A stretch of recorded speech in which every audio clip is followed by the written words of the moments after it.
weather's changed again. It's nice and dry and frosty yesterday. Today it's horrible.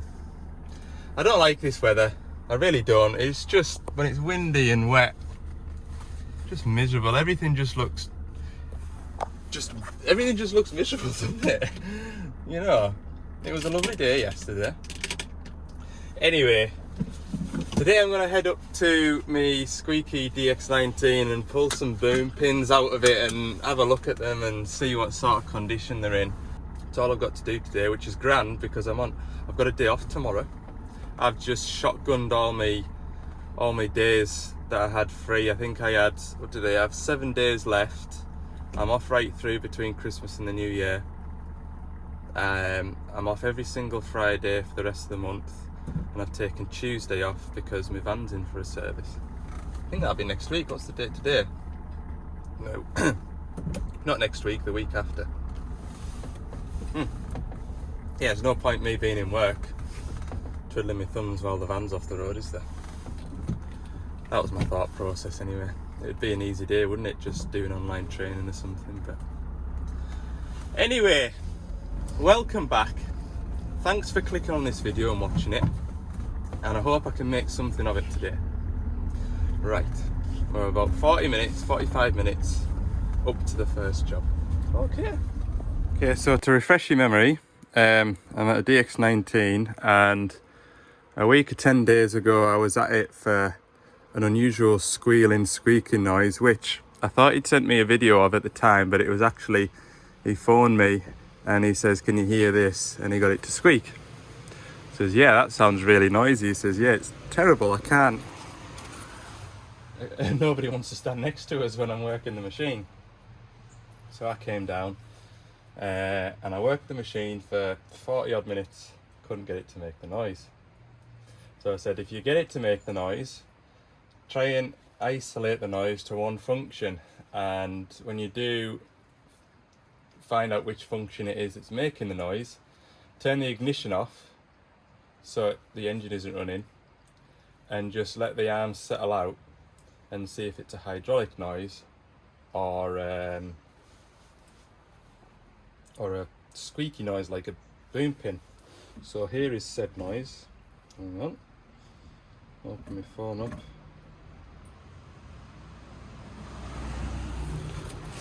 Here's the noise now.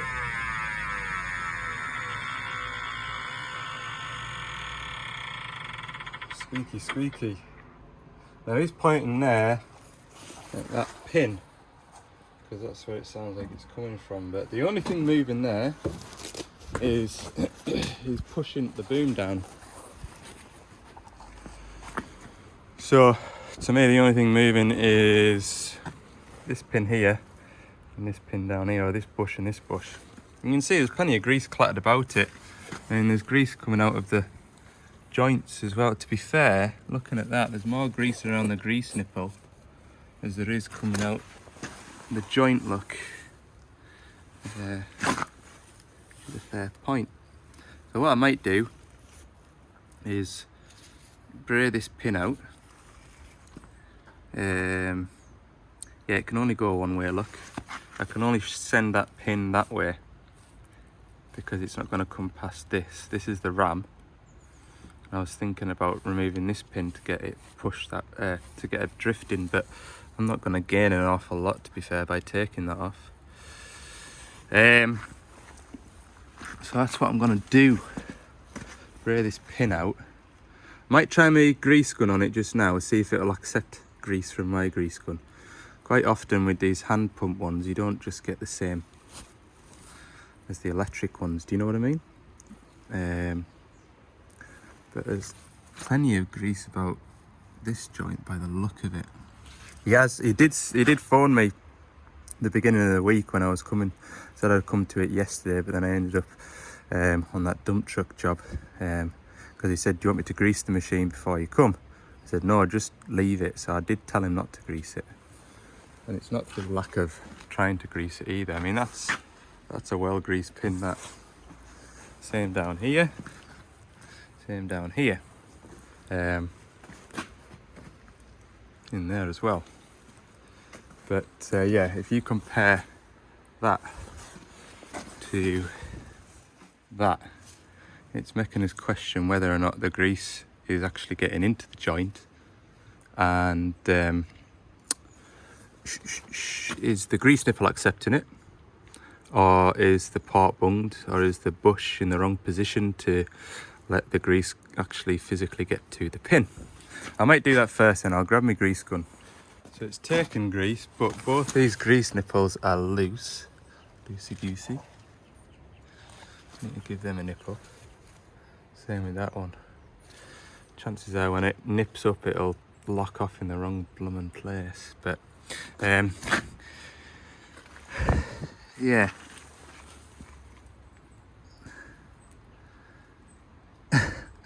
Oh, I don't know what to do.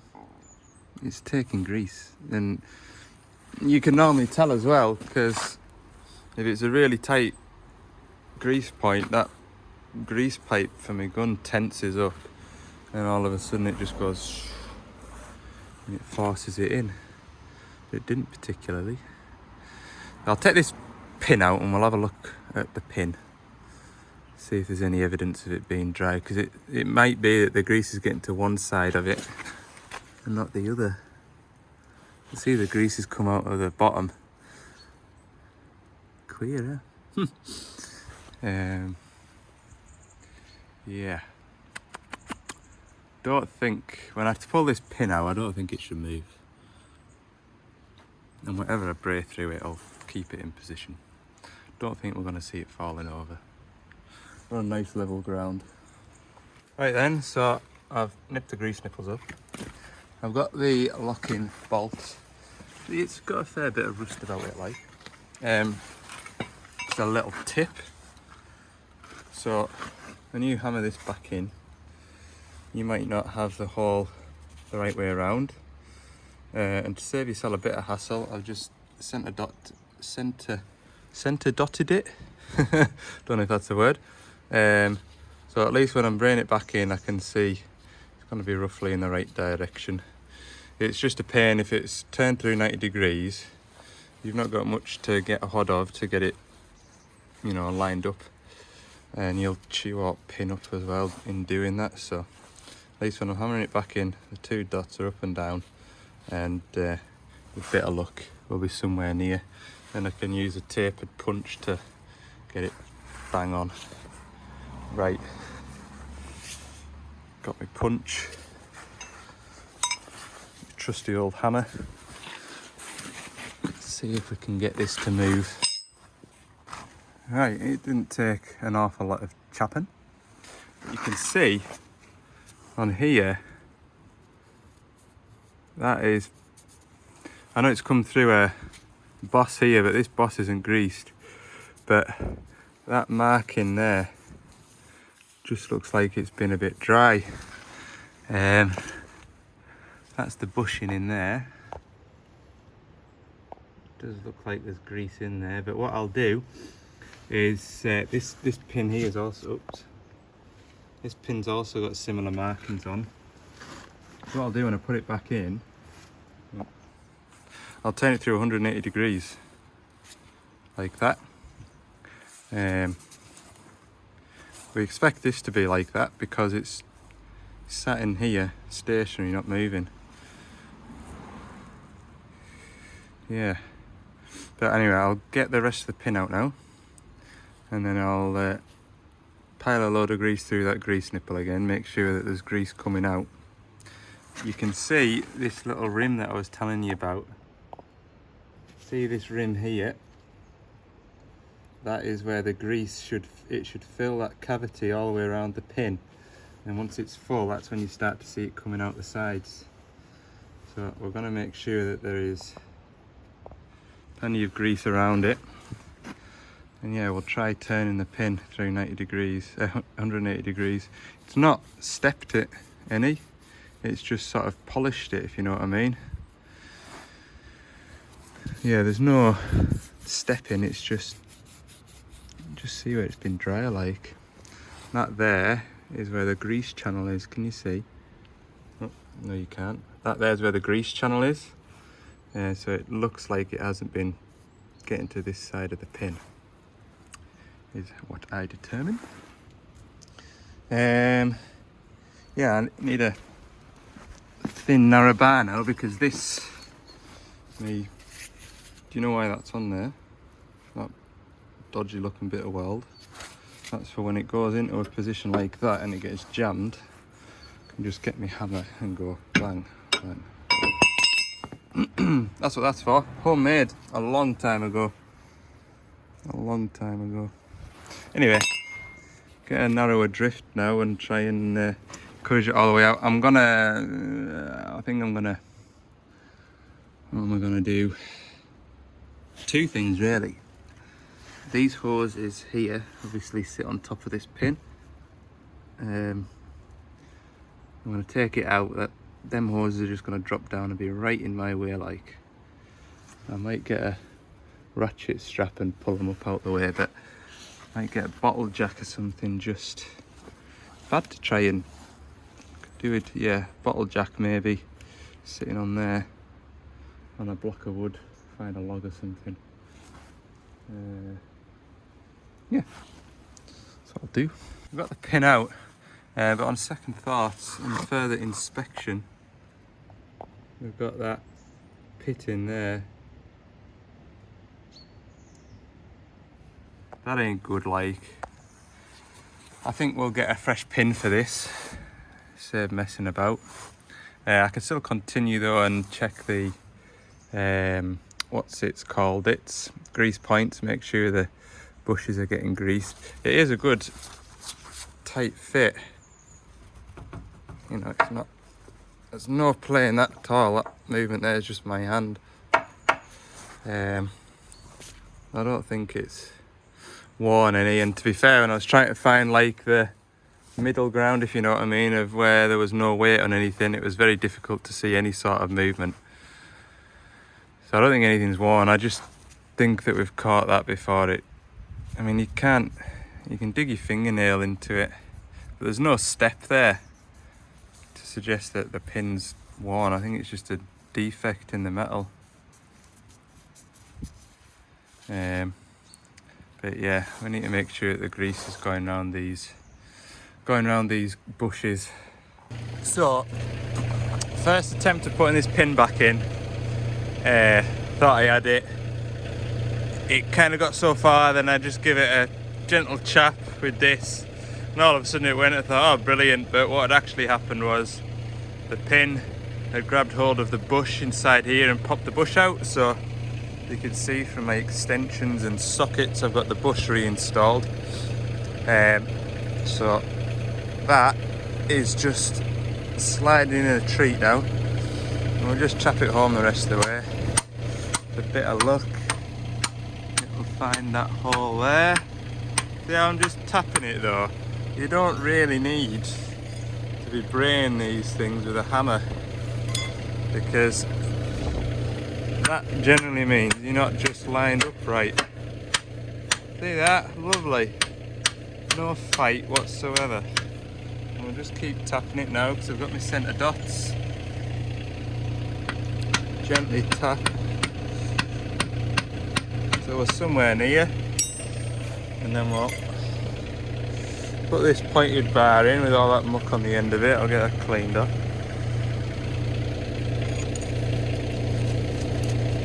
Somewhere near there.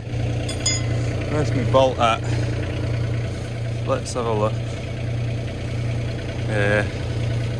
Pop him into there. Just a gentle. Simple, right. What I'm going to do now, take that jack out. What I'm going to do now is stretch the arm out and down as far as it'll go, bang a load of grease through it, fold it all the way back towards the window, bang a load of grease through it. We'll get a new pin. It's a shame really that you can't get a new pin and bray it in that side, so as you're extracting the old pin you're installing the new pin. That is a bit of a shame, but it wasn't too bad to try and line back up. It's just a bit of faffing about because you're on here, you're trying to look in the hole and feel about with a pick, because you just need everything to just be dead on. Right, I'm just getting packed away. I've greased the machine up, but I'm just looking at my high-vis boiler suit, and yeah, I'm thinking it's I had a bit of an oil leak on that shovel dump truck yesterday, so I had my spill kit down. So that is the hazardous material bag at the back of the van there. I'm thinking that's probably the best place for this boiler suit now, isn't it? I was on the phone to the stores up at HQ today asking if they had any, and they said crack on and get one ordered up. So when I get back down to some decent phone signal, I think I'll get another one of these.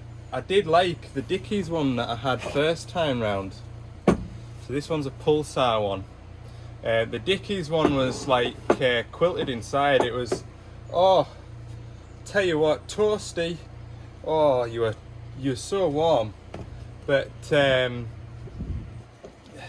was a bit too hot for, you know, like a wet day in August. It was a bit too hot for that.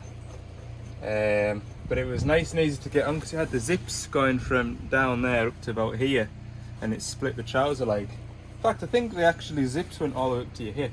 Can't just remember now. But they were tremendous to get on with Clarty boots. Whereas these, you have to take your boots off to get into them. And it's just, you know, it's not not fleece lined. You can see I've got all my layers on today, my body warmer, my thermal t-shirt and a jumper type of thing. But in the summertime when it's raining, it's handy. So I'm sort of torn between the two. I don't know which way to go. I don't. But I think probably just get another one of these. Probably will, because you do stay dry in this, like that has to be said. The Dickies one, because you got that hot in it, you're probably soaked in sweat, which sounds a bit disgusting, but it's true. Anyway, I'll get all this gear put back together. At least it's not rained on us while I've been out. That is a bonus. Yeah, I'll get a new pin organised for that. I might even chuck some bushes in there. The bushes are right, like, but I don't know. I'll see. I'll get bits and pieces ordered for it. Goodness me. I could do with having a bit of a square up in here, you know, before the Christmas time. Before Christmas. Right, I'm just talking for the sake of talking. Nearly forgot. I've just got a starter motor to pick up off this fella. He's got a lovely digger. He's got a couple of nice diggers, but the two out of the three are the wrong colour.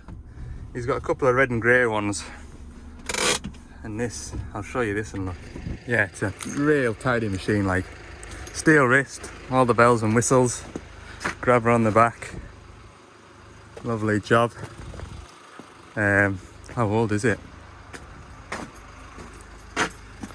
13 plate.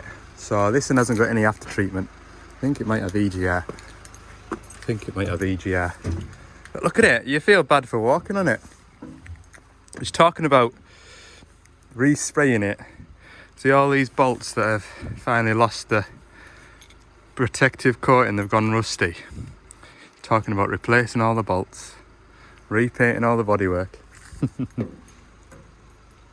Yeah, no EGR on it, so it's a lovely machine, like really nice. I mean, look at this for a 10-year-old cab. Absolutely immaculate. I'm sure you'd be disappointed to see the muck on the floor, like. I'm very disappointed. I thought it'd have it a lot cleaner than this. But for the most part, we'll give him an 8 out of 10. Not even 7,500 hours on the clock.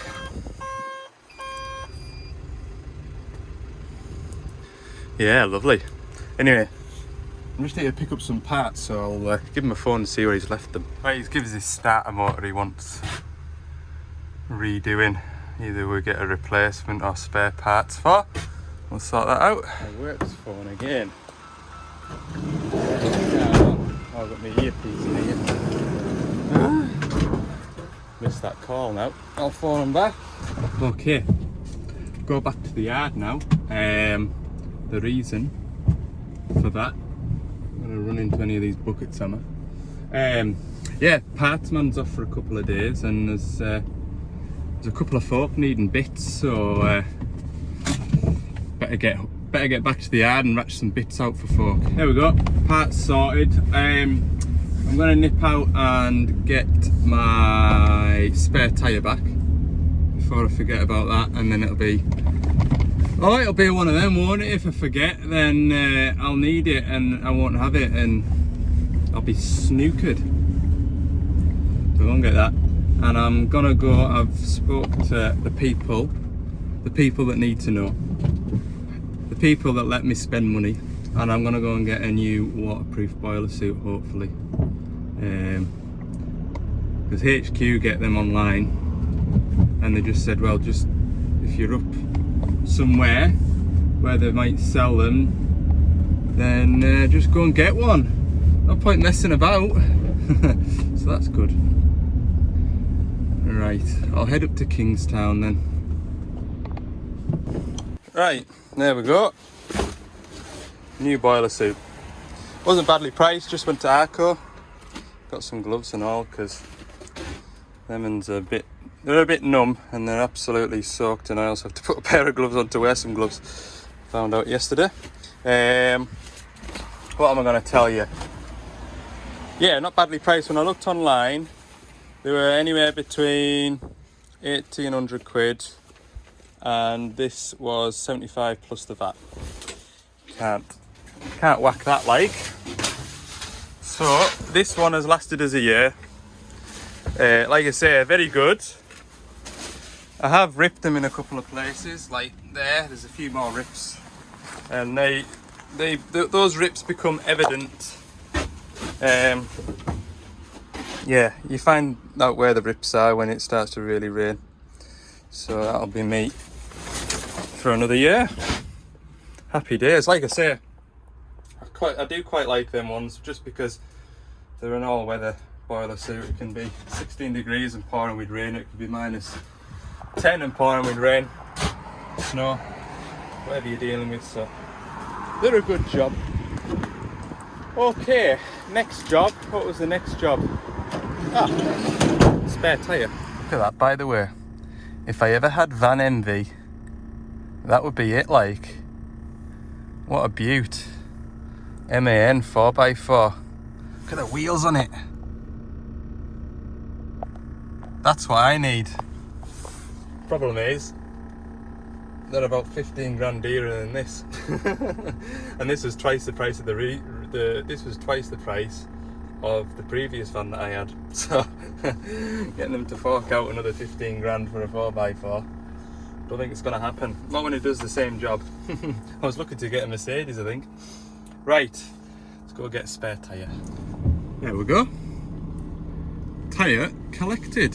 I'll get that tyre back to the yard and I'll get it on me, get it back in that cage.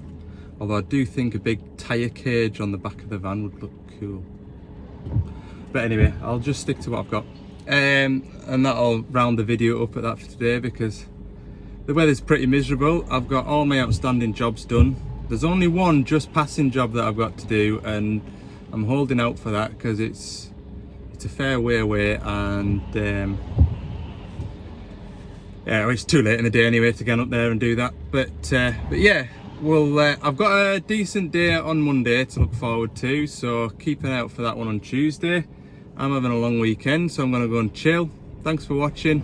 If you've enjoyed the video, give it the thumbs up, the like button down there somewhere, and also there's also the subscribe button. If you haven't clicked that already, that's worth it, because you just get more videos like this.